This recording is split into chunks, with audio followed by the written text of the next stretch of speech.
శ్రీకాకుళంలో క్రమక్రమంగా డయేరియా కేసులైతే తగ్గుముఖం పడుతున్నాయి. కొత్త కేసులు వస్తున్న ప్రాంతాలు ఏవైతే ఉన్నాయో ఆ ప్రాంతాల్లో అధికారులు అప్రమత్తమయ్యారు. ప్రత్యేక వైద్య బృందాలతో టెస్టులు చేస్తున్నారు అధికారులు. తాగునీరు, శానిటేషన్ పట్ల అధికారులు ఎప్పటికప్పుడు ప్రత్యేక చర్యలు చేపడుతున్నారు.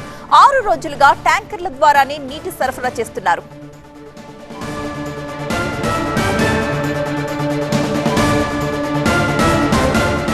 శ్రీకాకుళంలో ప్రెజెంట్ సిచ్యుయేషన్, అక్కడ అధికారులు ఎలాంటి చర్యలు తీసుకుంటున్నారు, వీటికి సంబంధించిన పూర్తి డీటెయిల్స్ మా సీనియర్ కరెస్పాండెంట్ శ్రీనివాస్ అందిస్తారు.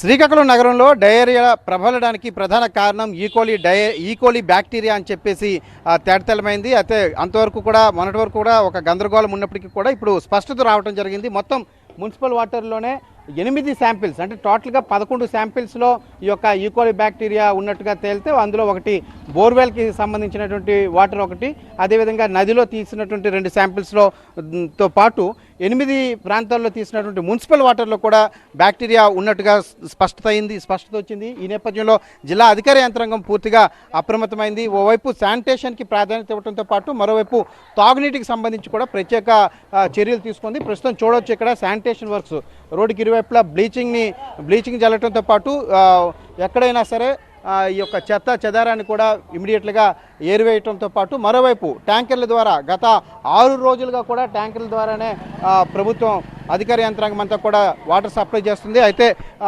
కాస్త పేద మధ్యతరగతి వాళ్ళు ఈ యొక్క మున్సిపల్ వాటర్ని తీసుకుంటుంటే మరికొంతమంది మాత్రం ఇంకొంచెం జాగ్రత్త తీసుకుంటూ ఆర్ఓ వాటర్ ప్లాంట్స్ దగ్గరికి వెళ్ళి వాటర్ క్యాన్స్ని తీసుకుని కూడా వాడుతున్నటువంటి పరిస్థితి ప్రస్తుతం చూడొచ్చు. అక్కడ మొత్తం వాటర్ ట్యాంకులతో ద్వారా నీరు అందిస్తున్నటువంటి నేపథ్యంలో మహిళలు కూడా ఈ యొక్క వాటర్ని సేకరిస్తున్నారు. అదేవిధంగా అంటే మిగతా చోట్ల కూడా ఈ యొక్క కేసెస్ కొత్తగా నమోదవుతున్నటువంటి నేపథ్యంలో అటు కూడా ప్రత్యేక దృష్టి పెట్టింది. మొత్తం ఈ వారం రోజులు కూడా శానిటేషన్కి సంబంధించి అధికార యంత్రాంగం స్పెషల్ డ్రైవ్ని రన్ చేస్తుంది.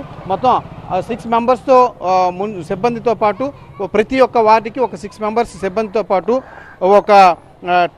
ఒక ట్రాక్టర్ని ఒక జేసీబీని కూడా కేటాయించి శానిటేషన్ పనులను చేపడుతున్నారు. అదేవిధంగా ఆర్సీ టెస్టులు అంటే తాగునీటికి పైప్ లైన్స్లో ఎక్కడైనా ఈ యొక్క బ్యాక్టీరియా చేరిందా, అక్కడ పరిస్థితి ఏంటనేది తెలుసుకునేందుకు కూడా ఎక్కడికక్కడ నగర వ్యాప్తంగా కూడా ఇప్పుడు ఆర్సీ టెస్టులు కూడా చేస్తున్నారు. అదేవిధంగా కొన్ని చోట్ల నేరుగా ఈ యొక్క టాయిలెట్స్ని నేరుగా డ్రైనేజీల్లోకి విడిచిపెడుతున్నటువంటి పరిస్థితి. సెప్టిక్ ట్యాంక్స్ అక్కడ కొన్ని దగ్గరలో లేనట్టుగా గుర్తించారు. వాళ్ళకి నోటీసులు ఇచ్చి అక్కడ సెప్టిక్ ట్యాంక్స్ని నిర్మాణానికి కూడా చర్యలు తీసుకుంటున్నామని చెప్పి కూడా అధికార యంత్రాంగం చెబుతుంది. మొత్తంగా అయితే ఈ యొక్క డయేరియాకి కారణం తెలిసినప్పటి నుంచి కూడా నిన్నటి నుంచి కూడా ప్రత్యేక కేర్ తీసుకుంటుంది. అటు శానిటేషన్కి ఇటు తాగునీటికి కూడా ప్రత్యేక ప్రాధాన్యత ఇస్తూ అధికార యంత్రాంగం చర్యలు చేపడుతున్నటువంటి పరిస్థితి ఇక్కడ నెలకొని ఉంది.